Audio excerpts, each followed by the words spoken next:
Hi hello welcome back to Sneha and Naveen diaries. So ഇന്ന് നമ്മൾ വീക്കെൻഡാണ്. നവീനും നാട്ടിൽ നിന്ന് വന്നു. ഇന്ന് ഫുൾ പുറത്ത് പോയിട്ട് നമുക്ക് എൻജോയ് ചെയ്യാമെന്ന്. അറിയില്ല ബാംഗ്ലൂർ ട്രാഫിക്കിൽ എത്രത്തോളം എൻജോയ് ചെയ്യാൻ പറ്റുമെന്ന്. പക്ഷേ കുറച്ച് പണികളും ഉണ്ട്, അപ്പം അതും തീർക്കാം.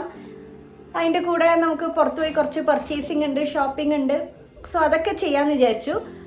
സോ അതിൻ്റെ മുന്നേ ആദ്യം ഒരു ലഞ്ച് കഴിക്കണം എന്നാണ് എൻ്റെ ആഗ്രഹം. സോ ഓക്കെ, നമുക്ക് കാണാം. ഡ്രസ്സ് ചെക്ക് ചെയ്യാൻ വേണ്ടിയിട്ടൊന്ന് കണ്ണാടി നോക്കിയപ്പോഴാണ് ഒരു സത്യം മനസ്സിലായത്. ആ കണ്ണാടി മൊത്തം പൊടിയാണ്, അതിനി തുടക്കണം വന്നിട്ട്. സോ അങ്ങനെ നമ്മൾ ഇന്നത്തെ യാത്ര തുടങ്ങി. ആദ്യത്തെ ടാസ്ക് എൻ്റെ ചെയിൻ ഒന്ന് പൊട്ടിയിരുന്നു, അതൊന്ന് ഫിക്സ് ആക്കണം. അതിന് മുന്നേ നമ്മളുടെ കാറിൻ്റെ AC ഒന്ന് പണി തന്നോ എന്നൊരു സംശയം. അപ്പോൾ അത് ചെക്ക് ചെയ്യാൻ വേണ്ടി നമ്മൾ കുറച്ചു നേരം ഇറങ്ങി.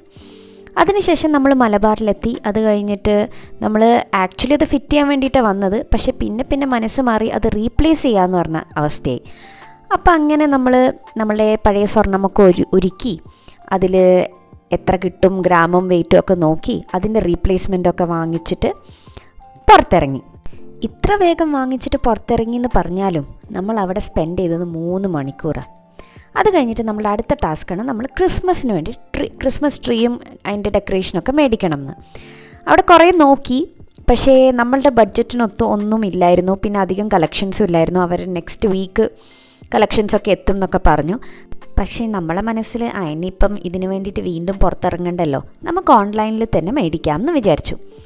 ഇതൊക്കെ നോക്കിയിരിക്കുമ്പോൾ ഉണ്ട് എൻ്റെ കുട്ടീൻ്റെ വക, എനിക്കും എന്തെങ്കിലും വേണമെന്ന്. അതിപ്പോൾ ഏത് കടയിൽ പോയാലും എൻ്റെ കുട്ടിക്ക് ആ ഒരു സ്വഭാവം കേട്ടോ. ഇന്നത്തെ അവളുടെ ടാസ്ക് ഷൂ ആയിരുന്നു. എന്നാൽ പിന്നെ എന്തായാലും മേടിക്കുക, എന്നാൽ പിന്നെ ഇങ്ങനത്തെ ഒരു ഗേളി ഷൂ എൻ്റെ കുട്ടീൻ്റെ അടുത്തില്ലല്ലോ, ഒന്ന് മേടിക്കുമോ എന്ന് ചോദിച്ചപ്പം അവൾക്കത് ഇഷ്ടപ്പെട്ടില്ല. അവൾക്ക് വേണ്ടുന്നത് ഷൂസ്, സാധാ നമ്മളുടെ ബോയ്സൊക്കെ ഇടുന്ന പോലത്തെ ഷൂസ്. അപ്പോൾ പിന്നെ അതിൻ്റെ ഒരു തിരയല്ലായിരുന്നു. ആവശ്യമില്ലാത്തതാണ്, എന്താണെന്ന് വിചാരിച്ചാൽ വീട്ടിലത് കുറേ ഉണ്ട്. പക്ഷെ എന്നാലും എൻ്റെ കുട്ടിക്ക് എന്തെങ്കിലും മേടിക്കണമല്ലോ. അപ്പോൾ അവൾ ഇപ്രാവശ്യം ഷൂലാണ് പിടിച്ചിരിക്കുന്നത്. നമ്മൾ കുറേ മാറ്റാനൊക്കെ ശ്രമിച്ചു, പക്ഷേങ്കിൽ കുട്ടി അമ്പിലും വില്ലിലും അടുത്തില്ല. പിന്നെ അവൾക്ക് 2 ടോപ്പ് എടുക്കാനുണ്ടായിരുന്നു, അതും എടുത്തു. അതിനുശേഷം നമ്മൾ കുറേ ഇങ്ങനെ നോക്കി കഴിഞ്ഞപ്പോൾ അവൾ പറഞ്ഞു, എന്നാ അമ്മ ഷൂസ് എനിക്ക് വേണ്ടാന്ന്. അപ്പം നമ്മൾ കുറച്ചൊന്ന് സന്തോഷിച്ചു. പക്ഷേ അത് എന്തുകൊണ്ടാണ് ഷൂസ് വേണ്ടാന്ന് പറഞ്ഞത് നമുക്ക് പിന്നെയാണ് മനസ്സിലായത്. അത് നിങ്ങൾക്ക് കുറച്ച് കഴിഞ്ഞാൽ കാണാം കേട്ടോ. അതാ പോയി. എന്താ മേടിച്ച നമ്മള്? തിരിച്ചു കാണിക്ക്. Pink colour bag. എന്തിനാ മേടിച്ചേ? വേണം, അതുകൊണ്ട് മേടിച്ചതാ. അതിനി ഊരി വെക്കൂല അല്ലേ?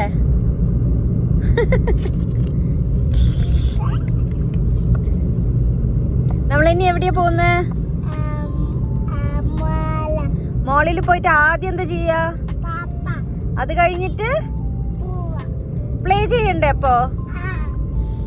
ഓക്കെ. പണിയൊക്കെ തീർത്ത് പുറത്തിറങ്ങുമ്പോഴത്തേക്ക് ഇത് 5 മണി. ആദ്യം തന്നെ ലഞ്ച് കഴിക്കണം എന്നാണ് വിചാരിച്ചത്, അത് നടന്നില്ല. അപ്പോൾ പിന്നെ നമ്മൾ വിചാരിച്ചു പണിയൊക്കെ കഴിഞ്ഞിട്ട് ഇനി ലഞ്ച് കഴിക്കാമെന്ന്. പണിയൊക്കെ കഴിഞ്ഞപ്പോഴോ വൈകുന്നേരം 5 മണിയും ആയി. അപ്പം നമ്മളിപ്പം നമ്മുടെ വീട്ടിൻ്റെ അടുത്തുള്ളൊരു മോളാട്ടോ, അവിടെ വന്നിട്ട് ആദ്യം ഫുഡ് കഴിക്കാമെന്ന് വിചാരിച്ചു. അപ്പം പൊതുവേ സാറ്റർഡേ ആയതുകൊണ്ട് നമ്മൾ വെജായിരിക്കും. നല്ല വ്യൂ ഒക്കെ കണ്ട് ചോളെ ഭട്ടൂരൊക്കെ കഴിക്കാമെന്ന് വിചാരിച്ചു. അങ്ങനെ നമ്മൾ ഭക്ഷണമൊക്കെ കഴിച്ച് പിന്നെ അടുത്തത് അവളുടെ ഗെയിം സെക്ഷനിലോട്ടാട്ടോ. അപ്പോൾ അവൾ നേരത്തെ ഷൂ വേണ്ടാന്ന് പറഞ്ഞത് എന്തിനാന്ന് മനസ്സിലായില്ലേ? ഒരു ബാഗ് മേടിക്കാനായിരുന്നു. എന്നാൽ പിന്നെ കുട്ടി ആ ബാഗ് പിടിച്ച് നടക്കുമോ? അതില്ല, ആ ബാഗ് പിടിക്കേണ്ട ഡ്യൂട്ടി എൻ്റേത്. പിന്നെ ഇന്ന് നമ്മളുടെ മലബാറിലെ ഡ്യൂട്ടി കഴിഞ്ഞില്ലായിരുന്നു കേട്ടോ, അതിൽ കുറച്ചും കൂടി പണിയുണ്ടായിരുന്നു. അപ്പം അതിന് വേണ്ടിയിട്ട് നമ്മൾ നാളെ ഇറങ്ങാമെന്ന് വിചാരിച്ചു.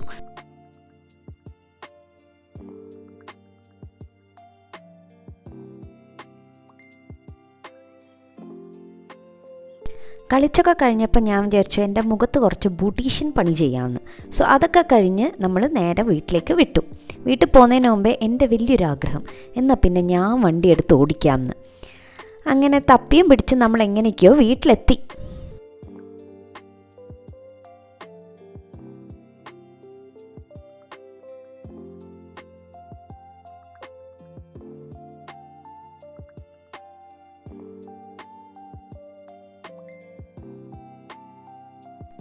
അങ്ങനെ വീണ്ടും നെക്സ്റ്റ് ദിവസം നമ്മളെ പണി തീർക്കാൻ വേണ്ടിയിട്ട് മലബാറിലേക്ക് ഇറങ്ങി.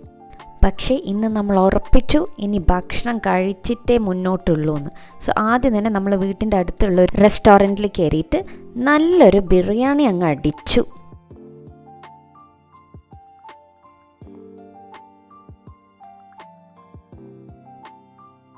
മലബാർ കയറുന്നതിന് മുന്നേ നമുക്ക് വേറെ എന്തൊക്കെയോ പ്ലാനായിരുന്നു. കയറി കഴിഞ്ഞപ്പോൾ നമ്മൾ പ്ലാനൊന്നും നടക്കുന്നില്ല എന്ന് കണ്ടപ്പോൾ കിട്ടിയതും മേടിച്ചുകൊണ്ട് നമ്മൾ ഇറങ്ങി അവിടുന്ന്. നമ്മൾ രണ്ടാളും ഫുഡ് ഇഷ്ടപ്പെടുന്ന ആൾക്കാരായതുകൊണ്ട് തന്നെ നമ്മൾ വിചാരിച്ചു എന്നാൽ തിരിച്ച് വീട്ടിൽ പോകുന്നതിന് മുന്നേ എന്തായാലും വൈകുന്നേരമായി, എന്നാൽ പിന്നെ എന്തെങ്കിലും കഴിച്ചിട്ട് പോവാമെന്ന്. അപ്പം നമ്മൾ ലൈറ്റായിട്ട് ഇപ്പം ട്രെൻഡിങ് ആയ മസ്ക ബൻ മസ്ക കുഴപ്പമില്ല, ടേസ്റ്റ് ഉണ്ടായിരുന്നു. പക്ഷെ ബൻ എന്താ സോഫ്റ്റ് എന്നറിയോ, ഇങ്ങനെ വായിലിട്ടാൽ തന്നെ അലിഞ്ഞു പോകുന്ന പോലെ. അപ്പോൾ അത് കഴിച്ച് കഴിഞ്ഞപ്പോൾ നമ്മൾ വിചാരിച്ചു എന്നാൽ പിന്നെ വേറൊരു വെറൈറ്റിയും കൂടി ട്രൈ ചെയ്യാമെന്ന്. അങ്ങനെ ട്രൈ ചെയ്തതാണ് ഈ ഒരു ബന്ന്. ഇതിൻ്റെ പേരാണ് മലായ് ബൻ. അപ്പോൾ അതും കൂടി ട്രൈ ചെയ്തു. കുഴപ്പമില്ലായിരുന്നു, അതും ടേസ്റ്റ് ഉണ്ടായിരുന്നു. നവീൻ്റെ ഏറ്റവും വലിയ ക്വാളിറ്റി എന്ന് പറയുന്നത് നമ്മളിപ്പോൾ ഒരു ഷോപ്പിങ്ങിന് പോയി കഴിഞ്ഞാൽ ആൾ നമ്മളുടെ കൂടെ തന്നെ നടന്ന് പേഷ്യൻ്റ്ലി നമ്മൾ സെലക്ട് ചെയ്യുന്നവരെ വെയിറ്റ് ചെയ്യും. അതിപ്പോൾ എത്ര കട കയറണമെങ്കിലും നമ്മളുടെ കൂടെ വന്ന് കയറുകയും ചെയ്യും. അതൊരു ഏറ്റവും വലിയ ക്വാളിറ്റി ആയിട്ടാണ് കേട്ടോ എനിക്ക് തോന്നിയത്. പിന്നെ നമ്മൾ വീട്ടിലെത്തി ഫ്രഷായി. അത് കഴിഞ്ഞിട്ടാണ് നമ്മൾ ആലോചിച്ചത് ഡിന്നർ ഉണ്ടാക്കണ്ടേ, അതൊരു വലിയ ടാസ്ക്കാണ്. അപ്പോൾ പിന്നെ നവീൻ പറഞ്ഞു ഞാൻ എൻ്റെ സ്പെഷ്യൽ ചിക്കൻ കറി ഉണ്ടാക്കാം, നീ വേണമെങ്കിൽ ചപ്പാത്തി ഉണ്ടാക്കിക്കോന്ന്. അപ്പം നമ്മൾ വീക്കെൻഡൊക്കെ കഴിഞ്ഞു, ഇനിയിപ്പം ഭക്ഷണമൊക്കെ ഉണ്ടാക്കി കഴിച്ചിട്ട് ഉറങ്ങാം, അത്രയേ ഉള്ളൂ ഇന്നത്തെ പ്ലാൻ. അപ്പം if you like this video please like, share and subscribe. Bye bye.